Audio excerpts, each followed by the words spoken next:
In this lesson, we are going to start dressing up our summaries. In the writing process, we always start with a draft. And in your draft, you should be uncensored in your writing, in that you write your thoughts down without worrying about the grammatical errors and such. So when you read your article and you do your keyword outline, and then you write down your thoughts and what you remember, you get it down in a draft form, and then you clean it up.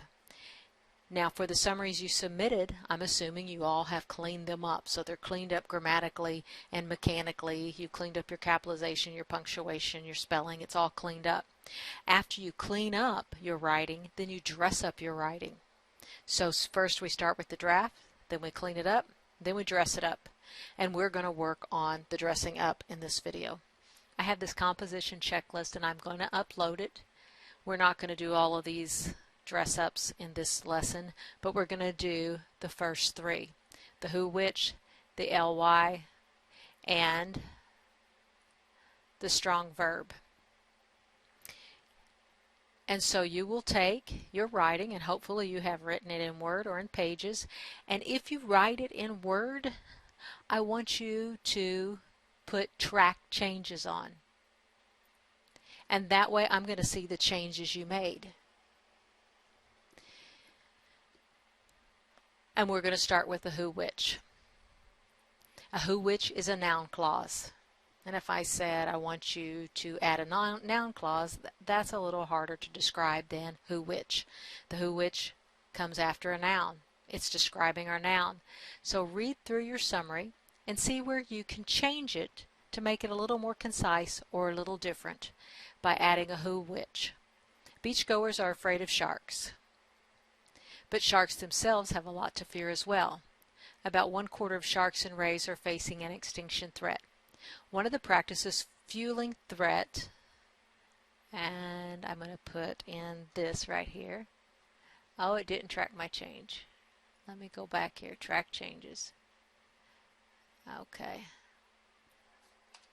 Yes, now see, it will show your changes. Fueling this threat is finning. Sharks are widely overfished to provide for finning.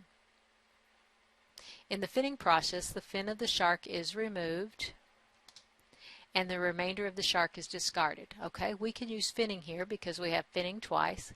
Sharks are widely overfished to provide for finning.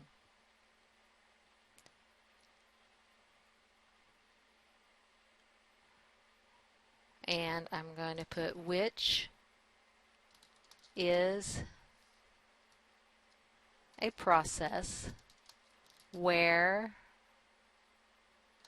and I'm going to use possessive because a lot of people had problems with that, where the shark's fin is removed and the remainder of the shark is discarded. So I changed it a little bit. I got rid of 1, 2, 3, 4, 6 words, but added 1, 2, 3, 4, 5, 6. Didn't make it much more concise, but hopefully made it a little more interesting or a little more varied. So our sentence now reads, sharks are widely overfished to provide for finning, which is a process where the shark's fin is removed and the remainder of the shark is discarded. So we used our which, and now we have a noun clause. Now our ly word. You guys know that an ly word is an adverb, so we're going to look for a verb that we can dress up with a great adverb. Let's go ahead and just keep reading through our article. The fin is then used in a soup delicacy. To prevent the extinction of sharks, we need to not only protect the sharks, but also protect the waters that they live in. The New York seascape is home to about 40 marine species, including whales, sharks, sea turtles, and many others. When I copied and pasted this, it looks like it didn't copy and paste just right. That's why there's some errors here. Some of the species of sharks found in the seascape are makos, threshers, blue, and the famous great white. Most people are unaware.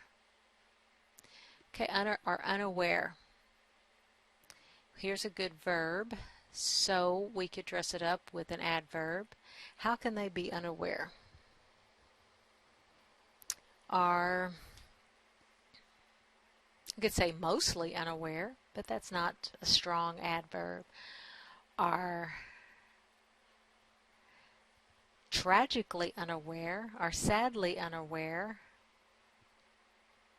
Any of those would work there. Most people are unaware of the ecological importance of underwater habitats such as the Hudson Canyon.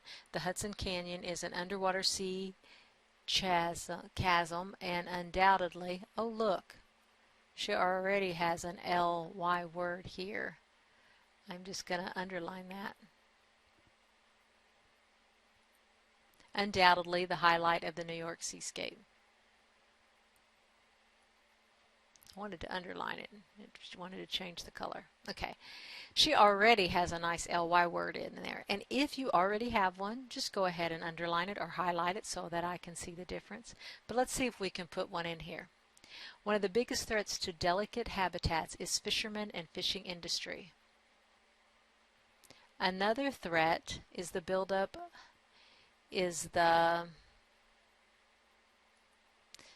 of trash from careless individuals tossing waste into the water. How about systematic? Systematic buildup of trash from careless individuals tossing waste into the water. So now we have an ly word. And our last dress up that we're going to do in this lesson is a strong verb. So you look at your verbs and see if you can make it stronger. And again, if you're using word, it makes it really easy because it has a synonym feature. Is removed. Now, it won't always give you a great synonym. Is, how about detached? There we have a nice strong verb. And the remainder of the shark is discarded.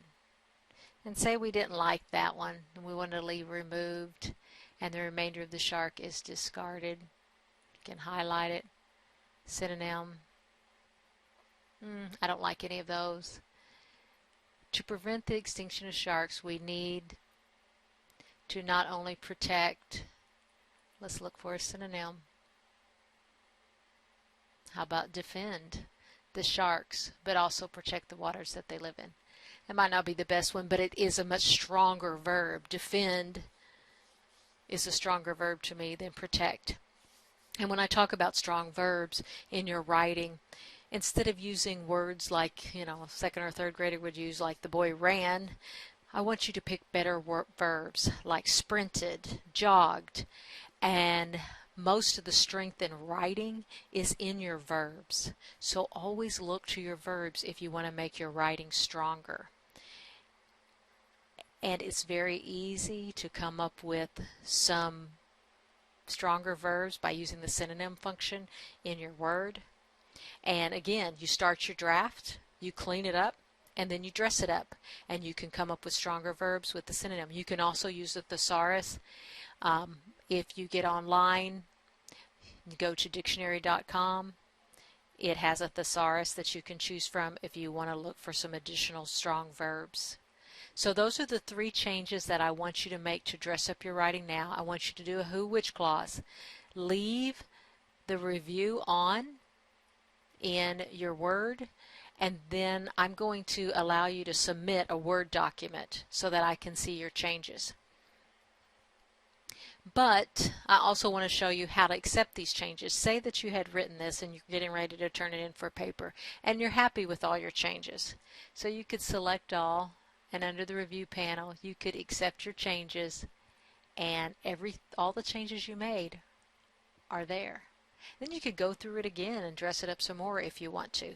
But I want to see it with the review mode on. And just also, if you'll note, this was a paper that was submitted. 287 words is about a page of writing. So when you get an assignment and the teacher says she wants 500 words, it's really only 2 pages. Sometimes a little bit less than that. We don't have our heading or anything on here at this point, but we're still going to be working with our shark essay. You have 3 dress-ups to put in. Track your changes. If you're doing this in pages and you can't track changes, underline your dress-ups, your who, which clause, your ly word, and your strong verb. That's the end of the lesson.